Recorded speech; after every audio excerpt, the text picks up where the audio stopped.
संसार की सबसे गहरी शिक्षा अक्सर वहां से मिलती है जहां जाने से लोग डरते हैं। सत्य वहां छिपा होता है जहां समाज ने पर्दा डाल रखा होता है।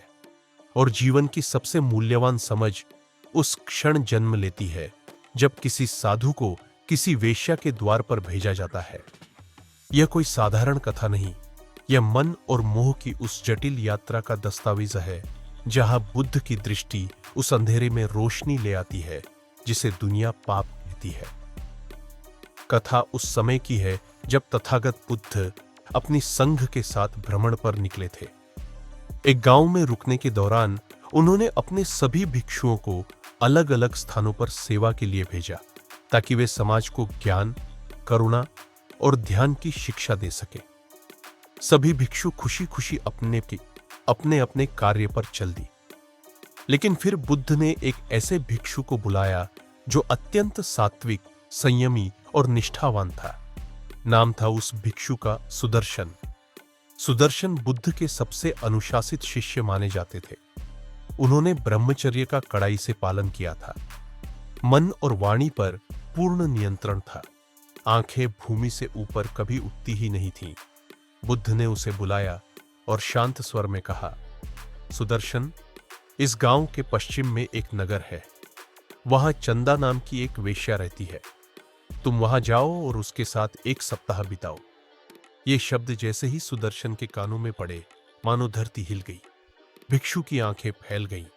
वह स्तब्ध रह गया। ऐसा आदेश बुद्ध से, जो हमें मोह से मुक्त करते हैं, वो स्वयं एक वेश्या के पास जाने को कह रहे हैं। भीतर से उसने कई तर्क किए। क्या यह मेरी परीक्षा है? क्या यह कोई संकेत है? लेकिन फिर वह शांत हुआ और बुद्ध के चरणों में झुक गया। जैसा आप कहें तथागत। सुदर्शन निकल पड़ा उस नगर की ओर जहां चंदा नाम की वह प्रसिद्ध वेश्या रहती थी। रास्ते भर उसके भीतर एक युद्ध चलता रहा। शरीर तो चल रहा था, लेकिन मन में असंख्य विचार उठ रहे थे। अगर किसी ने देख लिया तो? अगर मेरा ब्रह्मचर्य डगमगा गया तो?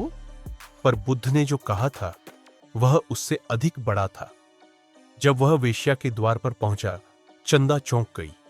भिक्षु वेश में एक युवक उसके घर आया है। उसने पहले सोचा कोई अपवित्र इच्छा से आया होगा, लेकिन सुदर्शन ने नजर नहीं उठाई। शांत था।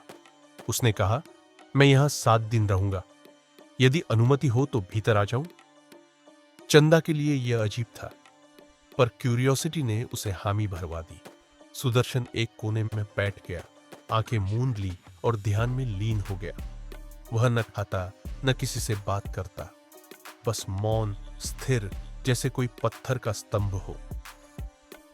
चंदा को पहले तो लगा यह कोई अभिनय है, लेकिन दिन बीतने लगे और वह हर रात देखती कि यह भिक्षु न तो उसे देखता है, न बोलता है, न किसी विषय में रुचि रखता है। बस मौन, मौन और गहरा मौन। तीसरे दिन चंदा के भीतर कुछ बदलने लगा। उसका मन विचलित हुआ। वह सोचने लगी, यह कौन है? क्यों नहीं देखता मुझे? क्या मैं इतनी अपवित्र हूं कि यह अपनी दृष्टि तक मुझ पर डालना नहीं चाहता? चौथे दिन वह उससे पूछ बैठी, भिक्षु, तुम मुझसे घृणा करते हो क्या? सुदर्शन ने शांत स्वर में उत्तर दिया, मैं तुमसे न प्रेम करता हूं न घृणा। मैं तुम्हें देखता भी नहीं, क्योंकि मैं केवल अपने मन को देख रहा हूं। मुझे यहां बुद्ध ने भेजा है और मैं वही कर रहा हूं जो उन्होंने कहा। चंदा मौन हो गई। 5वें दिन वह फूट फूट कर रो पड़ी। उसने कहा, मैंने अब तक जीवन में सिर्फ शरीर से जीवन देखा था, पर तुमने दिखाया कि आत्मा भी कुछ होती है। जो पुरुष मुझे हर रात निहारते थे वे सब खोखले थे, लेकिन तुम जो मुझे देखे बिना मेरे भीतर प्रवेश कर गए वो कुछ और है। छठे दिन चंद ने अपने सारे आभूषण उतार दिए, दर्पण तोड़ दिया। उसने कहा, अब मैं केवल वही बनना चाहती हूं जो तुम हो। मुझे यह जीवन नहीं चाहिए, मुझे शांति चाहिए। 7वें दिन जब सुदर्शन वापस बुद्ध के पास लौटा, उसके पीछे चंदा भी थी, वेश्या नहीं। एक साध्वी के वेश में। बुद्ध ने मुस्कुराकर देखा और कहा, अब तुम दोनों तैयार हो? भिक्षु सुदर्शन ने पूछा, भगवान, आपने मुझे वहां क्यों भेजा? बुद्ध बोले, क्योंकि तुम्हारे मन में अब भी यह भ्रम था कि तुम पवित्र हो और वो अपवित्र। जब तक द्वैत रहेगा तब तक अहंकार भी रहेगा, और जब तक अहंकार है मुक्ति नहीं मिल सकती। जो वेश्या तुम्हें अपवित्र दिखती है वहां भी आत्मा है। जब तुमने वहां रहते हुए भी अपने भीतर शांति को जीवित रखा, तभी तुम वास्तव में ब्रह्मचारी बने। और जब वह तुम्हारे मौन से बदल गई, तभी उसने पहली बार आत्मा को जाना। बुद्ध ने सभा की ओर देखा और कहा, ध्यान, मौन और प्रेम, ये तीनों जहां पहुंचते हैं वहां पाप टिक नहीं सकता।